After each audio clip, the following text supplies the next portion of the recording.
To Team Scrumptious's Salesforce demo. I hope you all liked the introduction.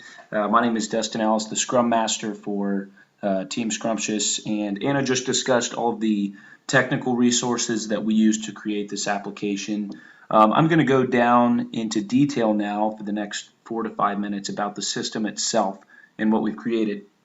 So I hope you liked, again, that introduction using Dr. Piercy's classic audio overlay.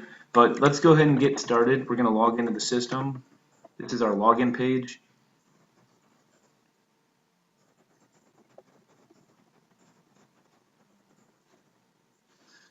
Okay, so once we log into the system, as you can see, we've created a nice clean login page for the user. In this case, the user being the professor. As soon as the professor logs into the system, they're going to be presented with the home page of the application. And as you can see, every single page has a search bar at the top where the professor can type in a class or student, and that search bar will go through the system and try to locate whatever you're looking for. The home page is pretty simple. We have a dashboard here that has 3 different charts. So this is the main attendance dashboard. On the home page, you can hover over all these charts to view the statistical information. As you can see, we have 5 total classes in the system. 4 are on Monday, Wednesday, Friday, and 2 are on Tuesday, Thursday. We have an absence chart here where you can view the number of absences by course. And then we've also got a total number of students by class where you can view the total number of students by class. For all 3 of these, if you wanted to view a report that is exportable, you just click here, View Report, and you can view that report within the system and then export that report to a .csv file. So that's a great functionality. We also have many other reports here under the Reports tabs. We've classified our reports into 2 different categories, attendance reports and class roster reports.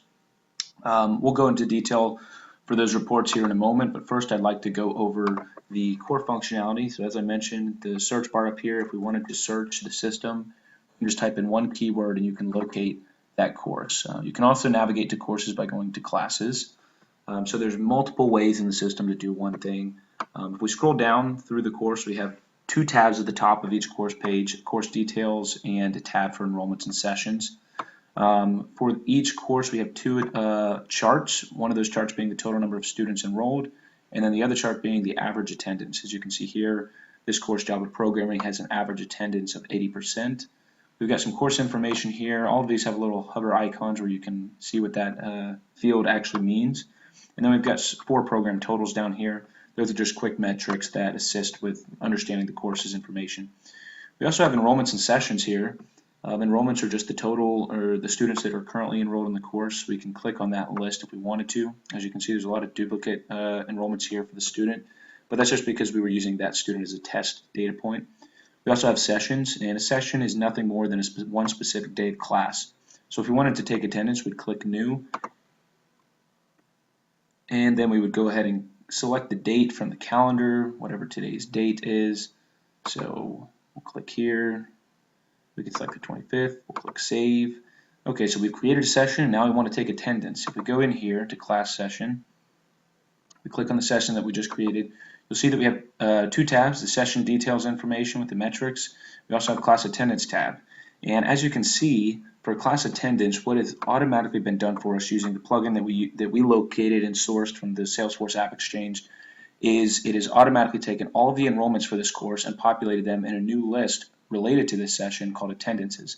And this list is where we can update the attendance data. Again, duplicate data, but pretend that these are all different students, and that's how this plugin has helped us. It's in automating that transfer of enrollments to an attendance roster.